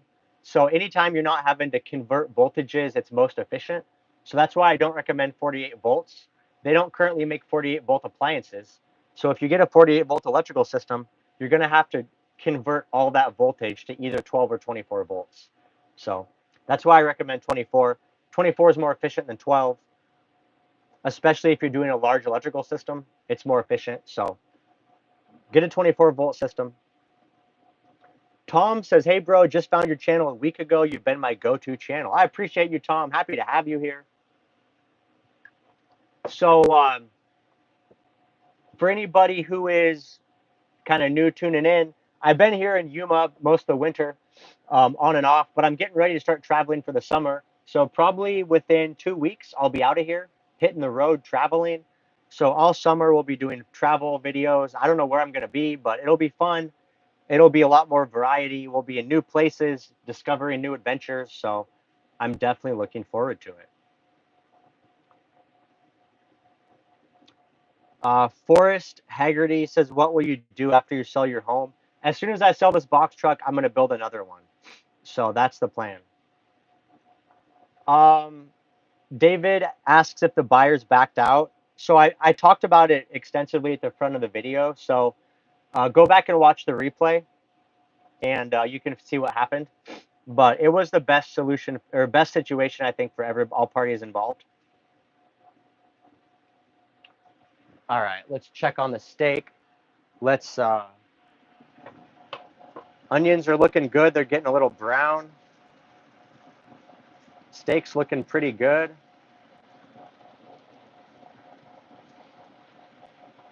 We still got probably another few minutes there. We got a few minutes on the sweet potatoes, so we'll just let that cook.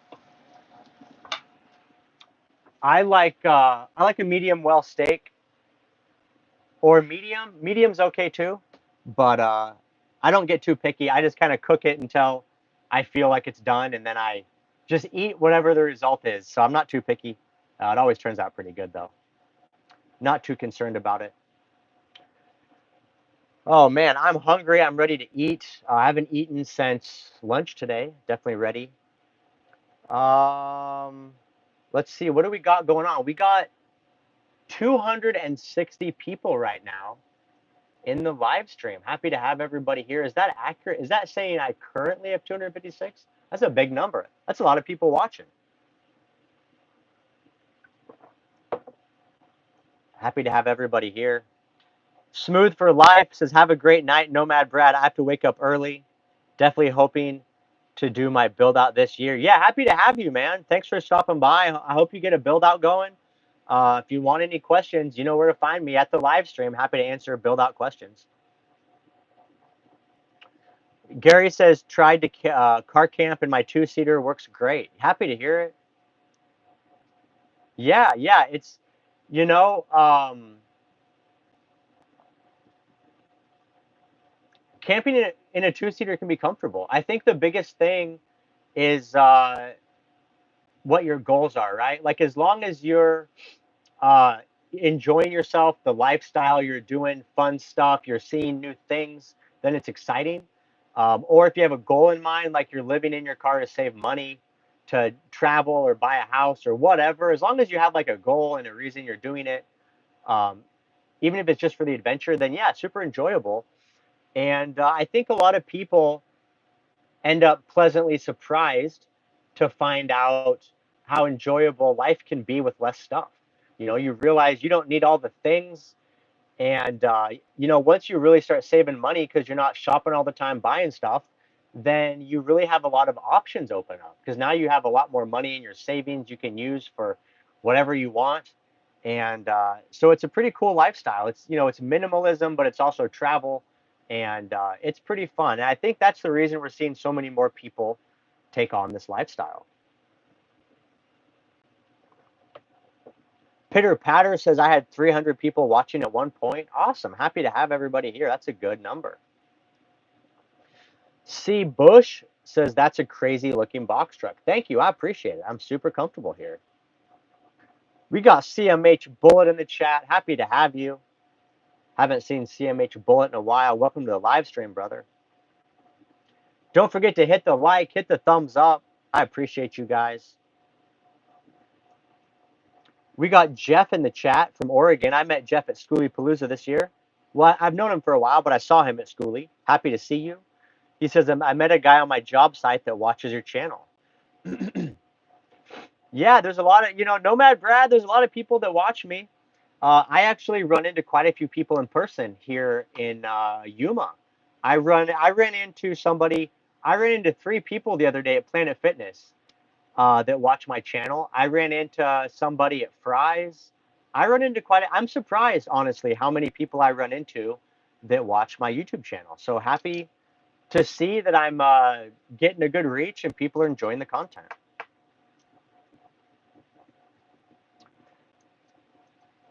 Ty DMRC says, I saw your video the other day that you were talking about watching Mariah Alice. I also enjoyed her videos as well. Also watched F&A Van Life. Yeah, I like Mariah Alice's videos. I'm sad she stopped making them, but they were really enjoyable. And F&A too, they're good personal friends. I've hung out with them quite a bit, and they're good folks. Candy says, new subscriber, I learn from you. Wish my son could do what you do. Thank you so much. Thank you, Candy. I appreciate you. Happy to have you here. Dia Carr says, I'm a private chef and travel all over the US, so I'm never home anyway. So the box truck idea will be a good fit. Man, that's the dream goal. I mean, as a private chef, you should be making pretty good money. So if you can have a box truck to travel in, you're going to be saving up so much cash, not paying rent, especially if you're traveling. Like, how much does it suck to pay rent on a place when you're not even there able to enjoy it or benefit from it? That's just money down the drain. So it sounds like box truck life would be perfect for you. And maybe you can cook some of the meals in your box truck and then just deliver them to the client so you don't have to, you know, go into their house, haul all your gear inside to cook and clean. I mean, that sounds kind of perfect. Let me show you guys how we're looking. I think the steak's about done. So here it is. steak with the browned onions. We're gonna go ahead and turn off the cooktop. And I just heard the pressure on the pot drop down. So we can go ahead and crack this open, let the steam out. Look at that. See all that steam? That's why you need a vent hood. If you don't have a vent hood like that, all that steam is going to just go right into your van. And then you're going to have a bunch of moisture issues, condensation. You're going to have all that steam hanging out in the ceiling. You don't want all that. Look at that. It gets sucked right out. So if you're going to be doing a lot of cooking, you definitely want a legit exhaust hood.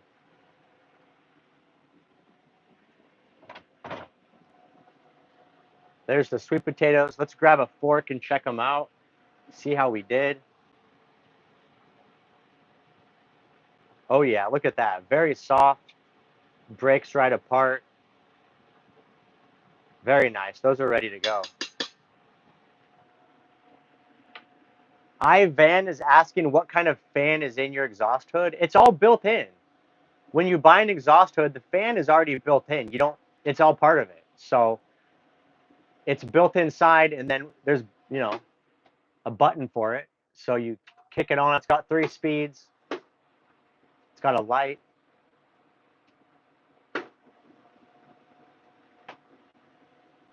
So very nice. I'm cooking a steak tonight with some onions, and then we got some sweet potato. So I'm gonna go ahead and serve it up.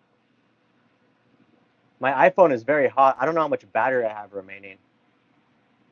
Hello, I'm doing well. How are you this evening? I'm about to cook up some food.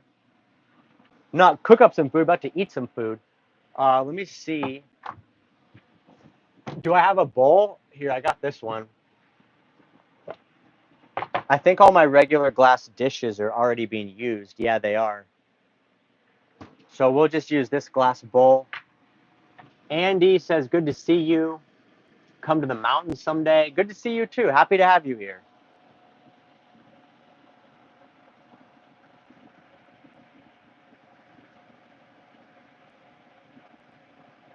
See if I can chop this steak. Yes, I can. In the skillet. Oops. There we go. We got the steak and the other half. Oh man, that's so tasty. Those onions are delicious. So now we're gonna go ahead, we'll drop the onions on top. Get all the juice with the onions. Oh man, that looks good.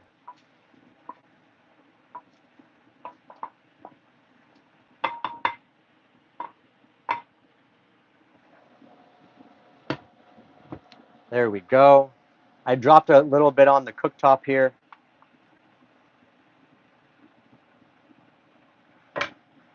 Okay, so we got the steak and the onions. Now we're gonna add the sweet potatoes.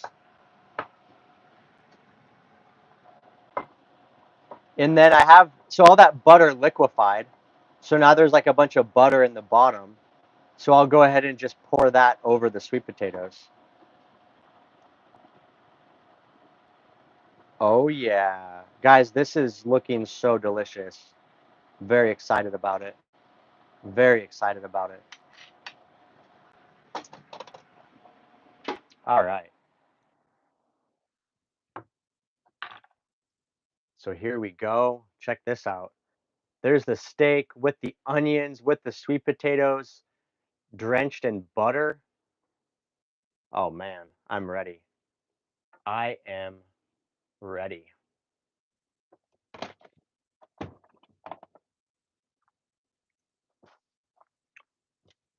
Okay, let's do it.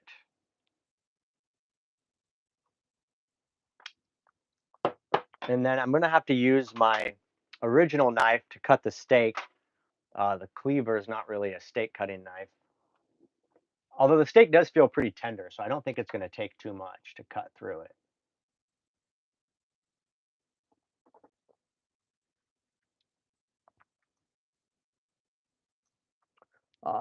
Let me put my microphone down so I'm not like chomping in your guys' ear. Let me know if you can still hear me. It should be fine, but it just won't be as loud. I don't want you to hear me eating all this stuff.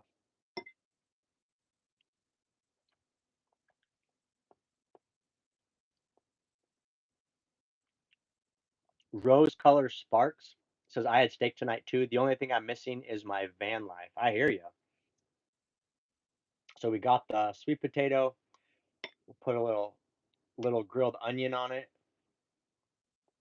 Mmm, so good. I gotta say, steak is one of my favorite things to eat.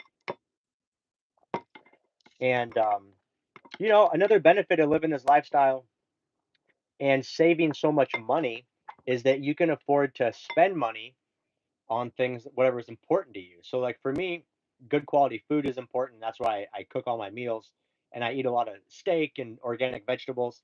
So, whatever is important to you guys, you can use the money you save on rent and utilities towards that, towards good food or towards travel or towards, um, I don't know, fancy clothes, like whatever whatever you're into, we got extra money. Oh man, it was so good. The steak is so tender, so juicy.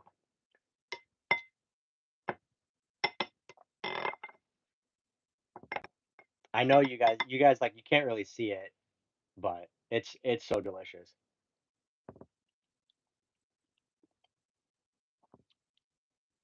Daya Carr says my biggest fear is installing the electrical system in the box truck. I have no clue where to begin. Yeah, I hear you, man. I offer consultations. I can do a system design for you if you want help. Um, if if you're in my proximity, I can do the install for you. But it's up to you, man. But I'm happy to help out however I can.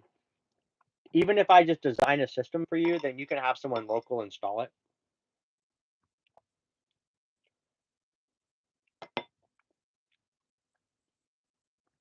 Lazy ass Asian joined the chat.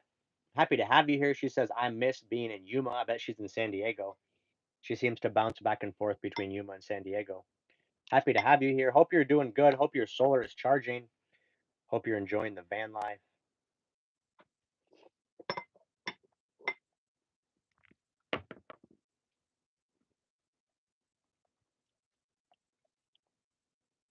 Butter and bacon makes everything better. I agree with you. This butter is so tasty. I can't get over it. It's delicious. It's been a long time since I've done sweet potatoes with butter and then drizzle it over my steak. It's so good.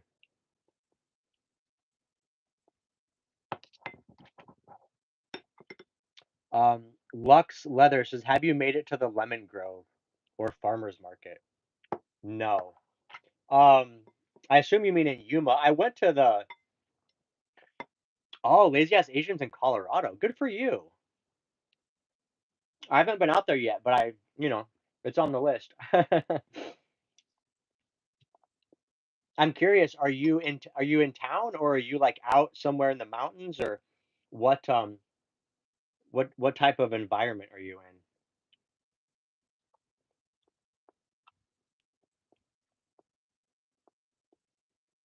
Um, Lux Leather, I went to the farmers market at Yuma Palms last season. I haven't been there this year. Overall, I wasn't really that impressed um, with like what they had. I'm in Denver. Nice. Yeah, I don't really know Colorado that well.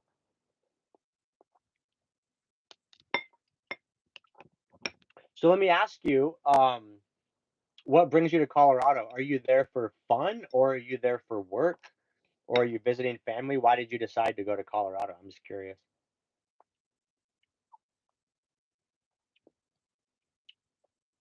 D Daya Carr says I'm in Austin, Texas, but it would be awesome to have you install. Yeah, I lived in Austin for a year and a half. It's a beautiful place. Um, yeah, beautiful place. It's probably a good place to be a chef too. It's a pretty big like food culture. Although I gotta say, one thing I was disappointed in is I was living in Bastrop, which is like 40 minutes outside of Austin, and I was disappointed with the restaurant choices. Like all they had was barbecue and Mexican restaurants. There was like no variety. But Once you go into Austin itself, there's so many restaurants, so many choices. I will be in the mountains as it gets warmer, high elevation. My home, oh, her home base is Colorado. Nice. Heck yeah.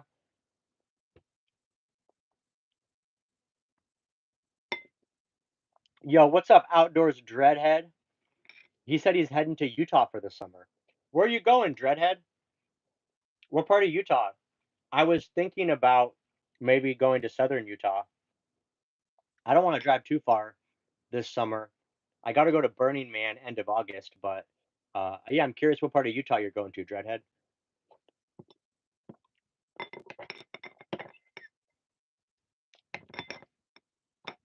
Bastrop is nice. Yeah, Bastrop was cool. My friend had a farm there, so I lived on his farm while I did this build out.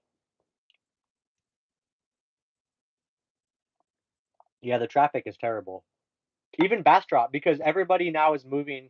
People can't afford Austin, so they're like moving out to the like the surrounding towns. And let me tell you what, Bastrop is going to be a nightmare in a couple more years because they're putting in hundreds of new construction homes, hundreds, and hundreds of huge apartment complexes. And there's only one street like that parallels the freeway there in Bastrop that goes on each side. And so when I left a year ago or a year and a half ago, traffic was already getting bad because all of Tesla stuff moved in. Like the Boring Company has a headquarters in Bastrop, so traffic was already getting bad, a year and a half ago. I can't imagine how much worse it is now. And going into the future, it's going to be an absolute nightmare. So I would not want to live in Bastrop.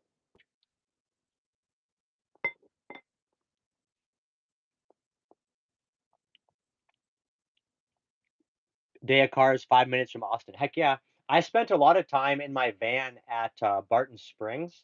That was such a beautiful park.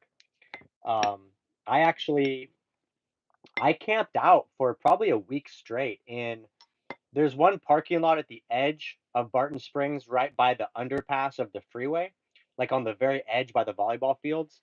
And I mean, granted, at this point, this was like 2 years ago that I was there camping. Um, but me and a bunch of other van life friends, we stayed in that park for like a week straight. It was awesome. But I think they've been cracking down on it. I don't think it's probably that good anymore. But at the time, Austin was a really good place for van life.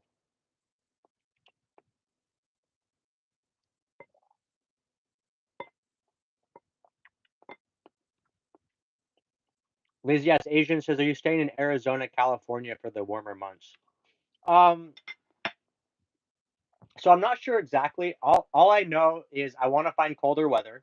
So I'm going to be leaving southern Arizona, and I have to be in Nevada for Burning Man end of August. So I got those months in between to travel. And so my initial plan is to go north and explore northern Arizona, but I don't know if I'm going to be content spending, 5 months in northern Arizona. So that's why I was thinking I might go up into maybe southern Utah or something, or maybe go above uh, Burning Man and find some elevation. I don't know, but I'm definitely open at this point.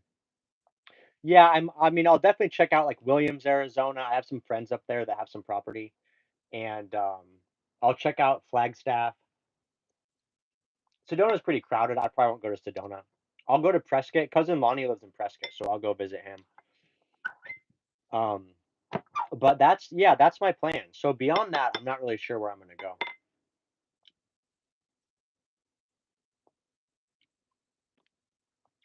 Outdoors Dreadhead says he's going in between Salt Lake City and Fleming Gorge.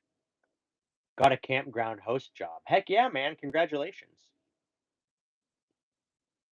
Happy to hear it, man. A campground host job would be a good choice too for nomads. Just because you can park for a long, you can stay for the whole season. You don't have to be moving around all the time.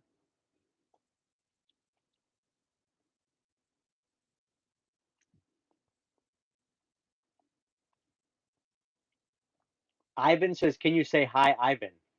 Hi, Ivan. Happy to have you. Welcome to the live stream. Happy to have you here, brother.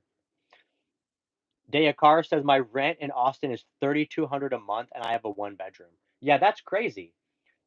That's so much money, dude. You'll save big time going into a box truck. Austin is just so expensive.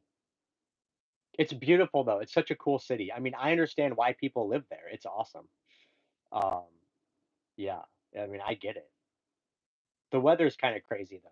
Like it's cold in the winter and hot in the summer, so it's like the weather's not ideal, but it's still pretty dang nice. If Austin was cheaper, I would consider having property there. I would consider it. It's still not ideal, but I would consider it. Oh, this dinner is so good. I love it. Yeah, Texas is really hot, and they have humidity. It's a nightmare.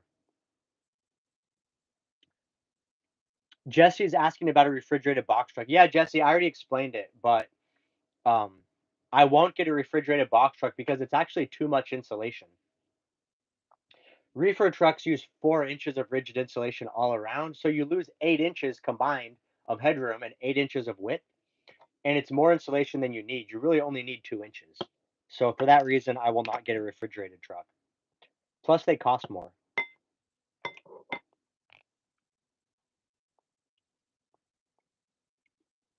Jay Will says Payson, Arizona is great, and Tonto National Forest. Yeah, I appreciate all the tips and suggestions. I really do. Thank you, Will, or Jay Will. And as we make our way north this summer, we'll have a live stream every week.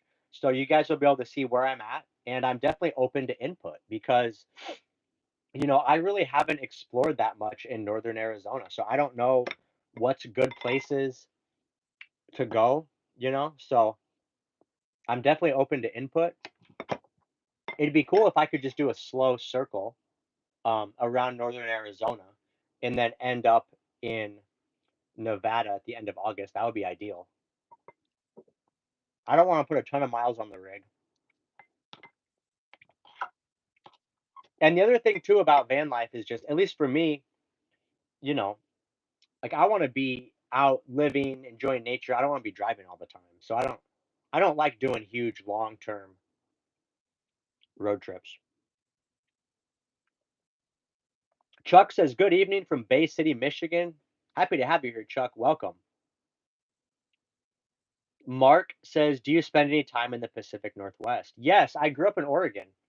Um, I s- and so I started my nomad life there, and I built my last box truck in Eugene, Oregon.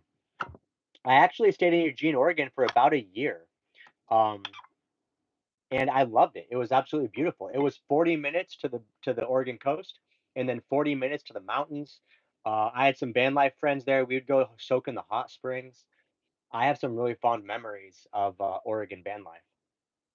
I'll definitely go back with my next build out.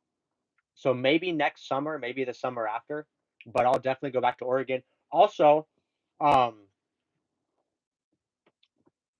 I did go up into Washington into the Pacific National Rainforest. It was absolutely beautiful. I went to Lake Quinault and explored around. It was so gorgeous. So I'll definitely return to Oregon and Washington. Probably just not for at least a year or two.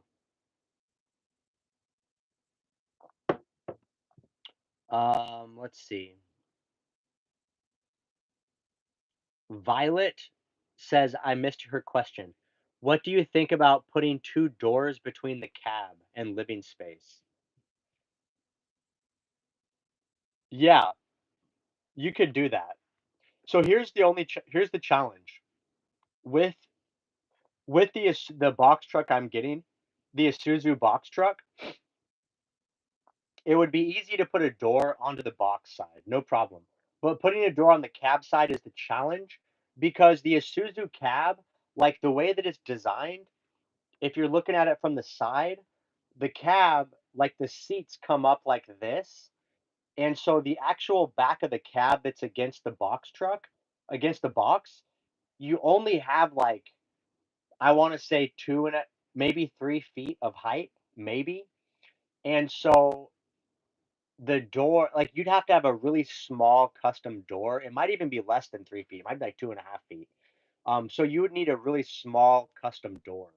So it's definitely possible. It's something I would consider. Um, but then the thing is, you'd have to make sure there's enough distance between the cab and the box for the door of the cab to swing open. Because the door on the cab would have to swing out, it couldn't swing in. So, it would take some engineering and some considerations. It's definitely possible. I would just have to look at it once I get the box truck, but I'm open to it.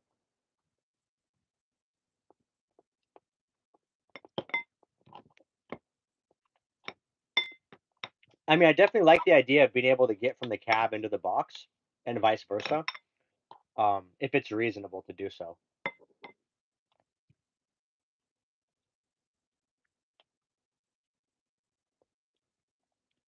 That purple guy says there's great properties available around Seligman for nomads. That's good to know.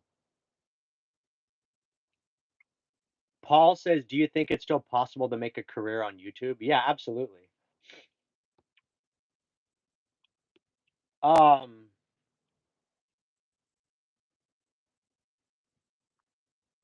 yeah, so here's the thing with YouTube.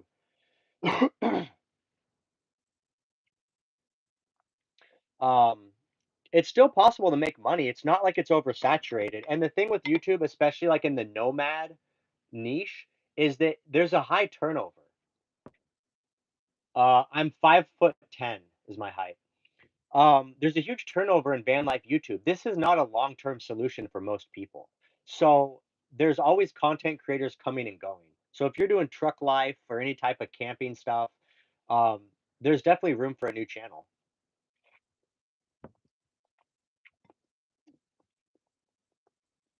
The thing is it just takes time. And that's what happens to most people is they start a YouTube channel and then they don't stick with it because they're not seeing results. And it takes a long time to build the channel up.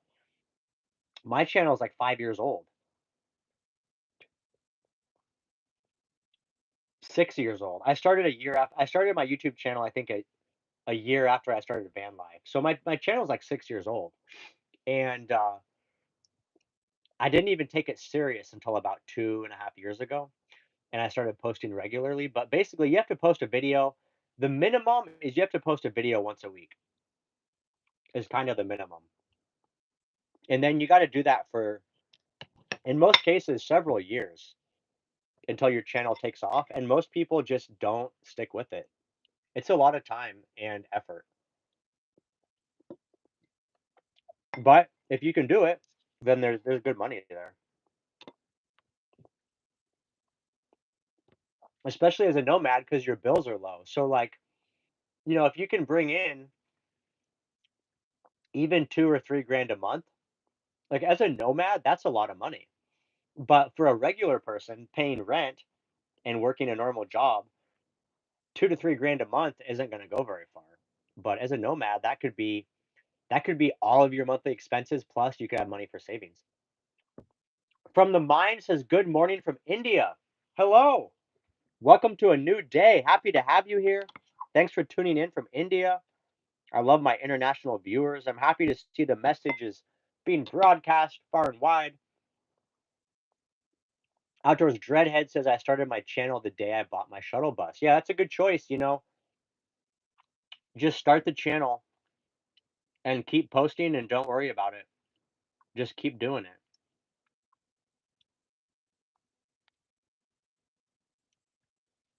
I choose box trucks because it's the largest interior space.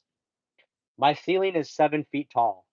You won't find any camper van or RV with a 7 foot ceilings. Shuttle buses don't have 7 foot ceilings. That's why I chose a box truck. Also, it's very easy to build a box truck because the walls are square and the ceiling is square. All the shuttle buses and vans, they all have rounded corners. And when you're building stuff, it all has to be custom and contoured.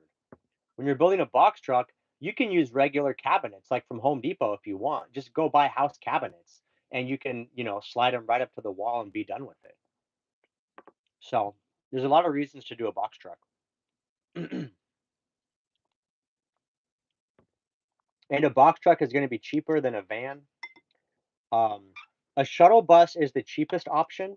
If you're looking for like the best value, I think a shuttle bus is the best choice. You can get a decent used shuttle bus for like 10 grand. Less than that even. Um, the trade-off is it's not as tall inside. Most shuttle buses are 6.5 feet or less. No, I would say less. They're like 6'2". 6'2" is kind of standard for a shuttle bus. The benefit is the windows and doors are already installed, so there's a lot less work involved. But anyway, my main recommendation is a box truck. The other thing I would say to consider is a shuttle bus. Um, and I think those are the best platforms. Like to really be comfortable and have a large living space where you can walk around. I started out in a cargo van, and let me tell you, being able to walk around and move and stretch and like it's a whole different experience. Um, even being in like a sprinter van, like if you get a sprinter or ProMaster, you'll get some tall ceilings, but like in a sprinter or a ProMaster, you're still all you're gonna get is like this little hallway, right? You're gonna have the bed and then a little hallway, and then you'll have like the sink on one side, bathroom on the other, and then you have the driver's seat. So all you get is like this. This is all you get in a ProMaster or a Sprinter. But you move to a box truck, and it's like you get all the space. You can turn around. I have 4 feet. I have 4 feet of floor space that I can move around. Like I can lay down and do stretches, do side stretches. I can put my hands up and they barely touch the ceiling. Like it's just super big in here. And when you're cooking, it feels like you're in it feels like you're in a regular apartment, right? Like when you're cooking, it doesn't feel like you're in a vehicle. When I'm doing brushing my teeth, I'm at the sink. Like everything has its own area. This is like the bathroom sink area. This is the kitchen area. This is my workstation. So like because it's so big, it just feels like you have all these separate spaces within your living space. So that's why I really like the box truck. And again, if you want to do a shuttle bus, it'll be a similar experience. Um, you can still get it pretty wide and fairly tall. So just having this kind of space is really, in my mind, it's so comfortable. And what's crazy too is like if you talk about vans like transits and sprinters, you're gonna spend way more money for less space. And the other thing too is on box trucks and shuttle buses, you get way more roof space for solar. So I couldn't run all this electricity if I had a sprinter. You can't really put enough solar on the roof. Versus I have my ceiling is like 14 feet by 8 feet. It's a huge roof to put solar panels on. So I really think this is the best choice. If you're not full time, it's different. You can get a sprinter if you're just going to kind of use it out occasionally to go camping, or if you're really traveling a lot, like if you're really going to be driving all over the country, it might make sense to get a sprinter or something that's a little easier to drive or better fuel economy. But for most people that are doing this lifestyle, I think you're going to enjoy yourself the most in a box truck or a shuttle bus, and you'll spend the least money.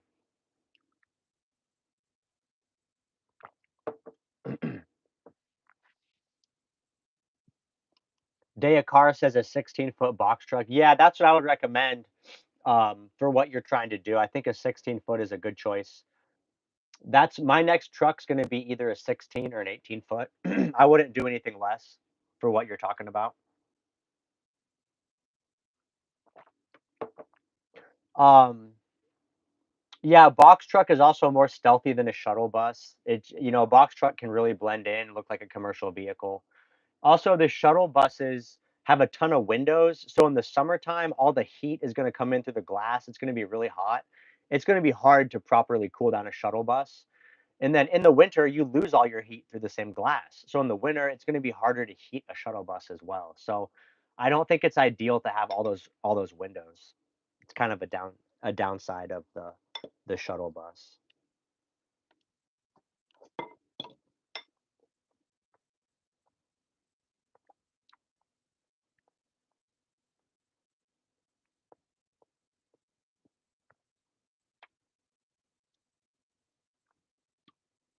All right, guys, we just hit 2 hours. I finished dinner. I'm gonna wrap it up, call it a night. I appreciate everybody that tuned in. Appreciate all the super chats. Thank you for the support. I appreciate everybody for being here and contributing, having an active chat. We had a good discussion tonight. I'll have a video going out Sunday that shows a more in-depth install of my Starlink. And then I'll be back next Wednesday at 6 p.m. Pacific. Excuse me, for another live stream. I appreciate you guys. Tune in next week. And that's it for me. This is Nomad Brad signing out. Peace.